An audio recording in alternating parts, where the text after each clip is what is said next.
From the mind of Christine McConnell. For this episode, I'm in San Jose at the Winchester Mystery House. The owners actually reached out to me to see if I'd be interested in recreating their house in gingerbread. I thought I'd do them one better by not only recreating what the house looks like today, but also recreating what it looked like before the devastating earthquake of 1906 that took out 3 of its original 7 stories. So before I actually get into the baking, I'm going to build the entire house out of project board first. The reason this is so effective is you get to troubleshoot all of the problems, find out what works, what doesn't, and then once you have the entire thing built, you can actually dismantle the whole thing and use each of your cuts as a template onto rolled out gingerbread.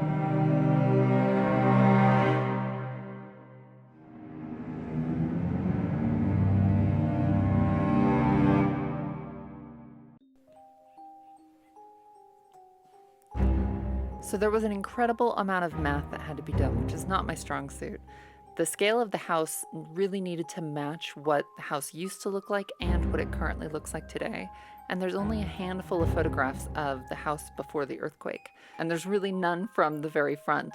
So it took an incredible effort to figure out the scale of what the house was, what it is today, and make it match with the model that I was building.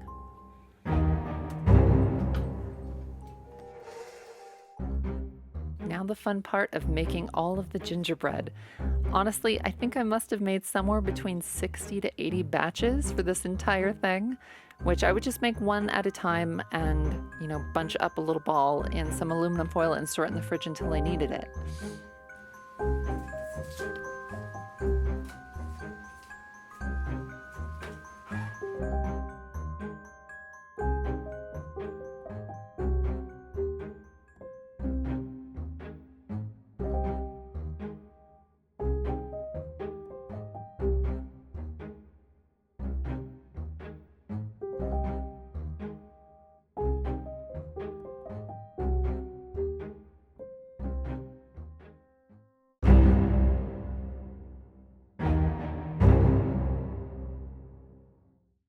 Now that I've got all my pieces cut out, some of them were done out of project board, which has a styrofoam center, which is terrific for those flat pieces that you're just going to be laying it on top of and cutting out. But you can't put that in the oven, otherwise it would just melt. So anything that needs to go in the oven, I made out of cardboard.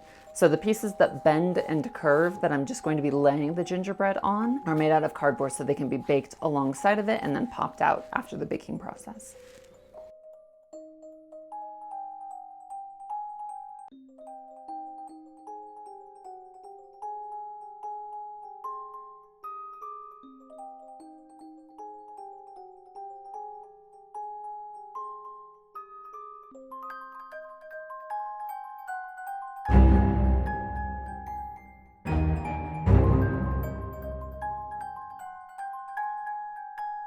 The baking time was really dependent on the size of each piece that was being baked. The house has a lot of unique shapes, so I had to get a little creative with how I made each piece.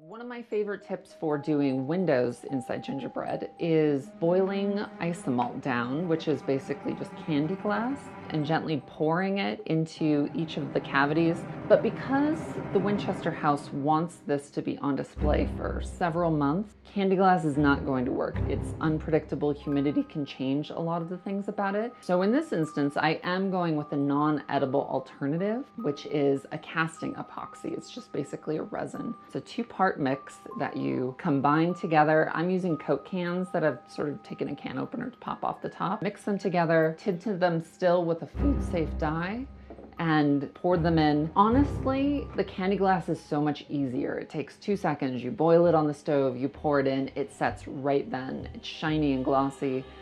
And if you have a short-term project, do candy glass. It's the way to go.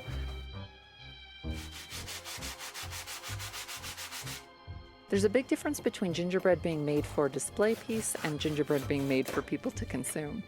You kind of want to bake pieces too long if it's for display because you don't want moisture in the structure. So you do end up burning a few of the undersides on some of them, but no one will see them, and I think it's okay.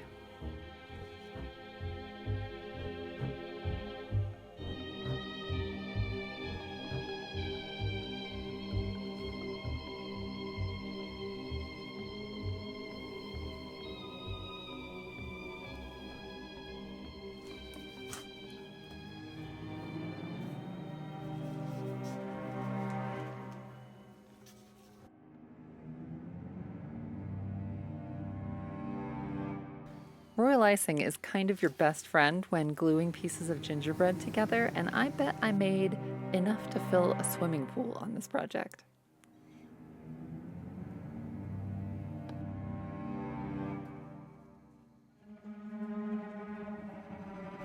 Because this project had to be transported over 7 hours from my home to San Jose, I built everything in smaller pieces that could be puzzled together once I got there.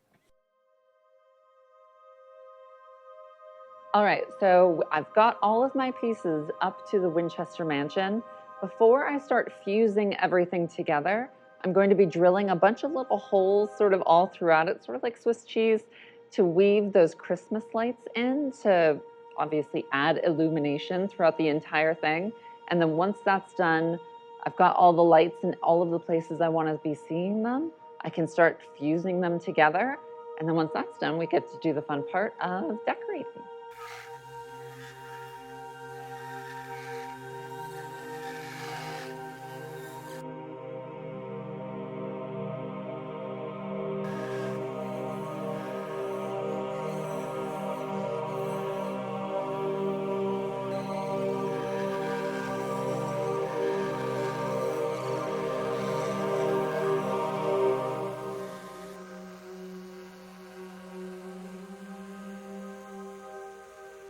I was pretty surprised that Michaels carries Christmas lights in August that have brown string, but I was very grateful, and I think I probably used about 15 strands on this.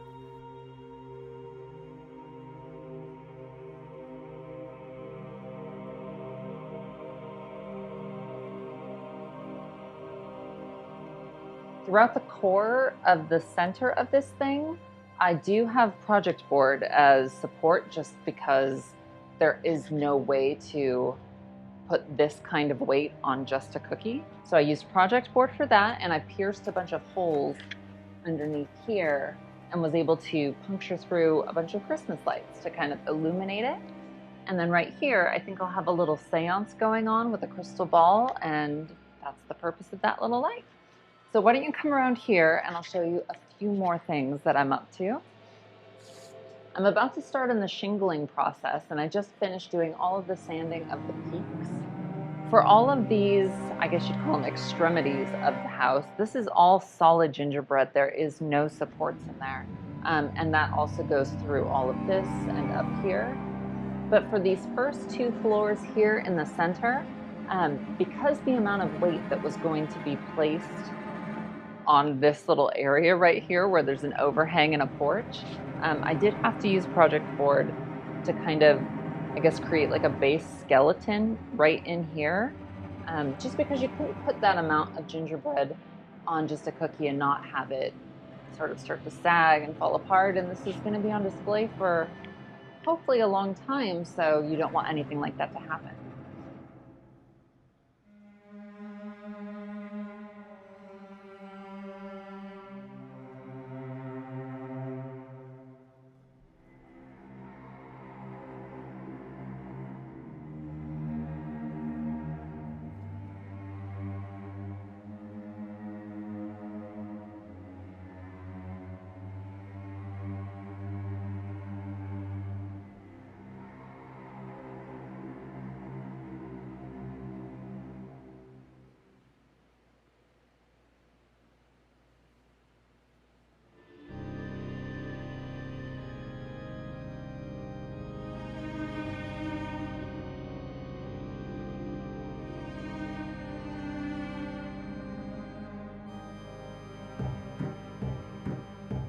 So I'm taking a little break from work just to sort of scope out the house and check out some of those architectural details. but I figured this would be a fun opportunity to take you on a little mini tour that sort of gives you a taste of the house and some of the exciting things it has to offer. So the house is absolutely chock full of oddities like this. Stairs that go nowhere, doors that plummet to your death, and all sorts of other fun things. And while I'm not exactly a tour guide, I can show you around a little bit. So come with me. All right, so what are we doing today? Today I'm going to train you on how to properly throw an axe. Bring the axe all the way back so it's literally touching the shoulder blades. Okay. You're going to take a step forward with whichever foot is more comfortable for you. As you step in, you're going to bring that axe forward. Open your hands. I point at the target and I keep my wrist straight. All right. Let's give it a shot. Let's see. Let's try it the proper way. So you said like that? Oh, you know, All the way back. my dress is stopping me. So let's just, do you mind if I just try it with one hand?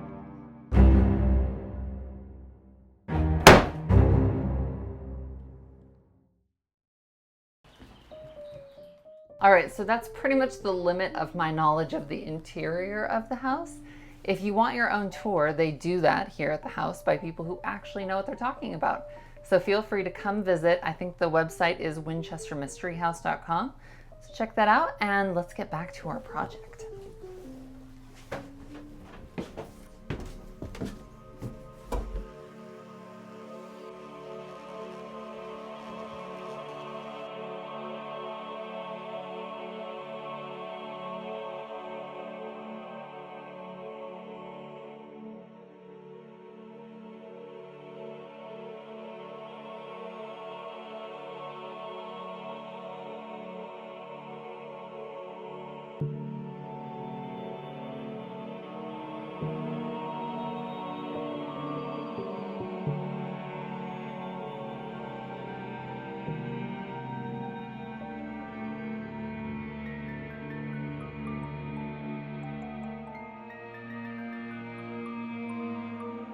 The house was commissioned by Sarah Winchester and construction began in 1884. I wanted to pay her homage by creating a bust of her likeness, and I used modeling chocolate to do this. There are only 2 photos of her that exist in the world, so I didn't have much to reference, and I hope it did her justice.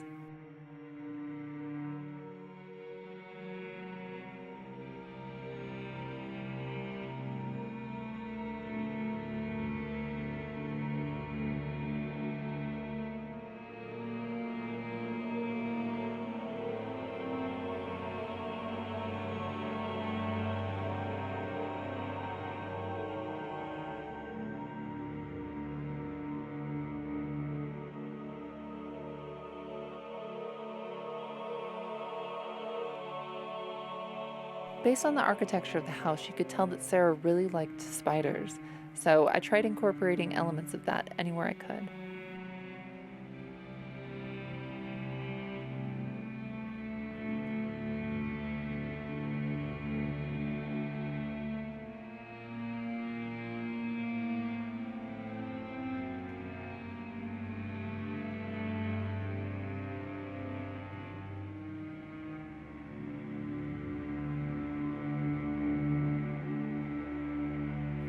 It's a lot of trial and error to get your royal icing to just the right consistency to do this kind of string work. You don't want it too runny or too stiff, so you do have to do quite a bit of experimentation to figure it out, but once you do, it's not nearly as complicated as it looks.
Thank you so much for watching. I've recently created a Patreon account in order to fund the making of this series. The link is in the description below. Any contribution is tremendously helpful in the making of more episodes, and additional content will be created for those who subscribe. Thank you again, and I'll see you next month.